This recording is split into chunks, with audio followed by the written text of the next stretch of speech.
do you get rid of depression?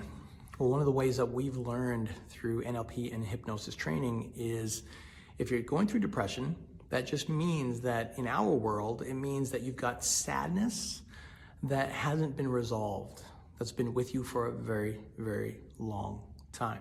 And a part of your brain is probably saying, well, hey, I can't fix the sadness. It's unfixable. Well, that perspective usually comes from one way of looking at the problem. And one of the first ways that we've been taught to handle depression is to change the way we perceive that problem. Depression is a result of looking at how we look at certain things, situations, experiences. And if we can find a more empowering, a more positive, a more helpful meaning to that situation, then a lot of times that depression feeling changes to something more usable, something a little bit more helpful.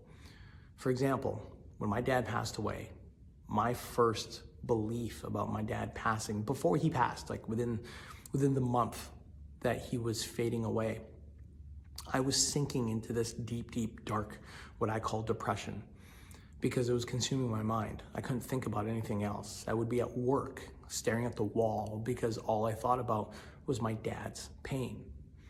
Well, using hypnosis and NLP and blending it through our special way of blending it, what we learned is that I was able to reframe, or I could reframe my perspective on my dad's passing.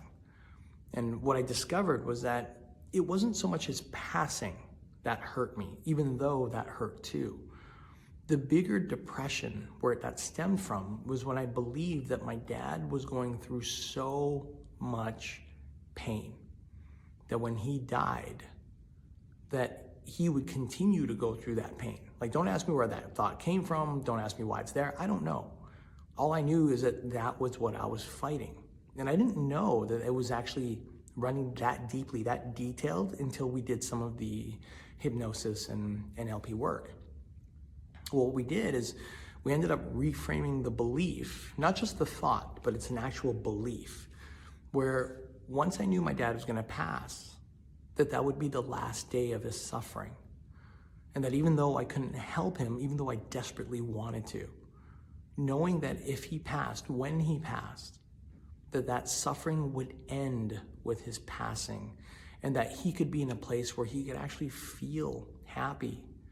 If you believe in the afterlife, or if you don't, it's up to you. But I'm just sharing with you my personal experience of, in order for me to release the depression, I had to find a way to believe that when he passes, when he's gone, that his suffering would end. And there's techniques that we use in order to put that into my subconscious brain, like the part of your brain where you're not thinking, it's just on autopilot, kind of like where habits come from. I had to create the habit of knowing that when he passes, that's it, he'll be okay. And then now, fast forward to today, for me, and I'm sharing with you my personal experience so you understand why I'm bringing this up.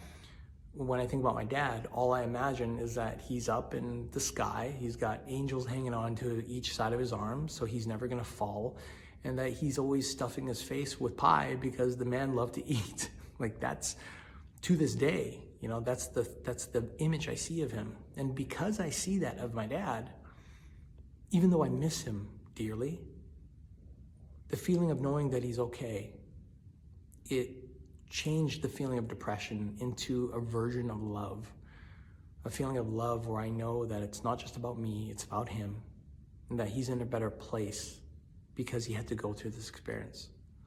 So in closing, if you're looking for a way to change your depression from a psychological level, you want to find a new meaning, find a meaning that's more empowering to you, and find a way that you don't have to think about it, but when you think about whatever was causing you depression, that it automatically changes into something that's just much more positive.